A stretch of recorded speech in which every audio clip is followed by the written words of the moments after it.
প্রিয় স্বপ্নবাজ বন্ধুরা, যারা স্বপ্ন দেখেন কিন্তু নিজের জন্য না বরং একটা পরিবর্তনের জন্য, তাদের সবাইকে শুভেচ্ছা ও আসসালামু আলাইকুম।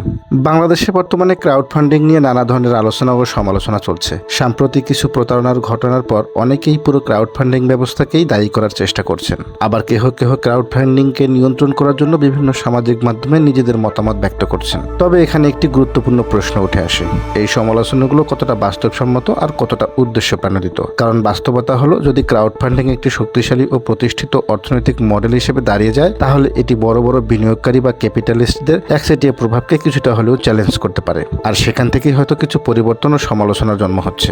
আসুন আজকের এই ভিডিওতে আমরা জানার চেষ্টা করব ক্রাউড ফান্ডিং কি, এটি কিভাবে কাজ করে, কারা এর মাধ্যমে সবচেয়ে বেশি উপকৃত হয় এবং এই মডেলটি বড় বিনিয়োগকারীদের জন্য কী ধরনের প্রভাব বা পরিবর্তন নিয়ে আসতে পারে। ক্রাউড ফান্ডিং হলো ব্যবসার মূলধন সংগ্রহের এমন একটি পদ্ধতি যেখানে অনেক সাধারণ মানুষ মিলে ছোট ছোট অঙ্কের টাকা দিয়ে কোনো ব্যক্তি, ব্যবসা বা প্রকল্পকে প্রতিষ্ঠিত করতে বিনিয়োগ বা সহায়তা করে। অর্থাৎ দুই একজন বড় বিনিয়োগকারীর উপর নির্ভর না করে অনেক মানুষের সম্মিলিত অংশগ্রহণে একটি পুঁজি গঠন করা। কারণ নতুন উদ্যোক্তারা অনেক সময় ভালো আইডিয়া থাকা সত্ত্বেও মূলধনের অভাবে এগোতে পারে না। ক্রাউড ফান্ডিং তাদের জন্য একটি বিকল্প পথ তৈরি করে, যেখানে সাধারণ মানুষও ছোট অঙ্কের বিনিয়োগের মাধ্যমে একটি ব্যবসার অংশ হতে পারে। ক্রাউড ফান্ডিং সাধারণত একটি সহজ প্রক্রিয়ার মাধ্যমে পরিচালিত হয়। প্রথমে একজন উদ্যোক্তা একটা আইডিয়া সামনে নিয়ে আসে, তারপর সে তার আইডিয়াটি অনলাইন প্ল্যাটফর্ম বা সামাজিক মাধ্যমে বিস্তারিত আকারে তুলে ধরে। মানুষ যখন সেই আইডিয়াটি বুঝতে পারে এবং সম্ভাবনা দেখতে পায়, তখন তারা নিজেদের সামর্থ্য অনুযায়ী শর্ত সাপেক্ষে টাকা বিনিয়োগ করে অথবা কেউ সহায়তা করে। এই সম্মিলিত টাকা দিয়ে ওই আইডিয়া বা ব্যবসা বাস্তবায়ন শুরু হয়। উদাহরণ হিসেবে ধরা যাক, একজন তরুণ উদ্যোক্তা পরিবেশ বান্ধব ব্যাগ তৈরির একটি পরিকল্পনা করলো। সে অনলাইনে তার আইডিয়া শেয়ার করলো এবং মানুষ তার উদ্যোগে বিশ্বাস রেখে ছোট ছোট অঙ্কের টাকা দিল। এই অর্থ দিয়ে সে তার ব্যবসা শুরু করতে পারলো।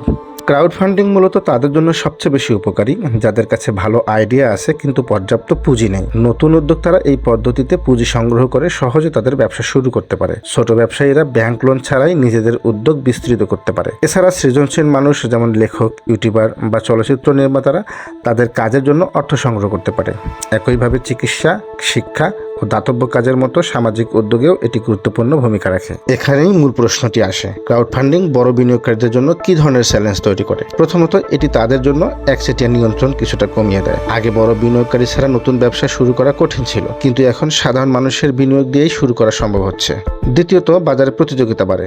নতুন উদ্যোক্তারা সহজে বাজারে প্রবেশ করতে পারে, ফলে বড় কোম্পানিগুলোকে আরো দক্ষ ও উদ্ভাবনী হতে হয়। তৃতীয়ত, লাভের কাঠামো কিছুটা পরিবর্তিত হয়। আগে বড় বিনিয়োগকারীরাই অধিকাংশ লাভ পেতেন, এখন কিছু ক্ষেত্রে সাধারণ মানুষও সেই লাভের অংশীদার হতে পারে। চতুর্থত, বড় বিনিয়োগকারীদের কৌশল বদলাতে হচ্ছে। বাজারে নিত্য নতুন আইডিয়ার কারণে তারা নিজেদের অবস্থান ধরে রাখতে হিমশিম খাচ্ছে। যে আইডিয়াটি মানুষের কাছে জনপ্রিয় হয়ে উঠছে সেটিকেও তাদের গুরুত্ব দিতে হচ্ছে, ফলে তাদের ব্যবসায়িক ভারসাম্য নষ্ট হচ্ছে।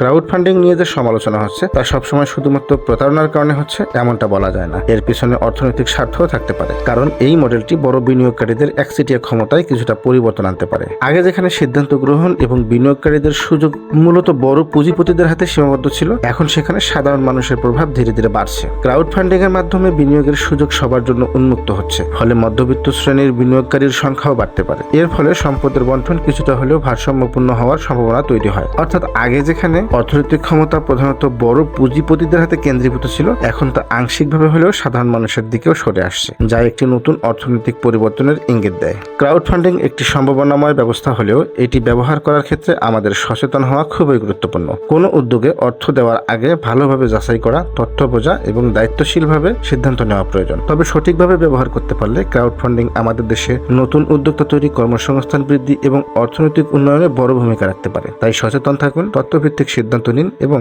সম্ভাবনাময় উদ্যোগগুলোর পাশে দাঁড়িয়ে সুস্থ ও ইতিবাচক ক্রাউড ফান্ডিং সংস্কৃতি গড়ে তুলতে অংশ নিন। আমাদের ভিডিওটি যদি আপনাকে কিছুটা হলে অনুপ্রেরণা দিয়ে থাকে, তাহলে ভিডিওটি শেয়ার করে অন্যদেরকেও দেখার সুযোগ করে দিন। ধন্যবাদ সবাইকে। আসসালামু আলাইকুম।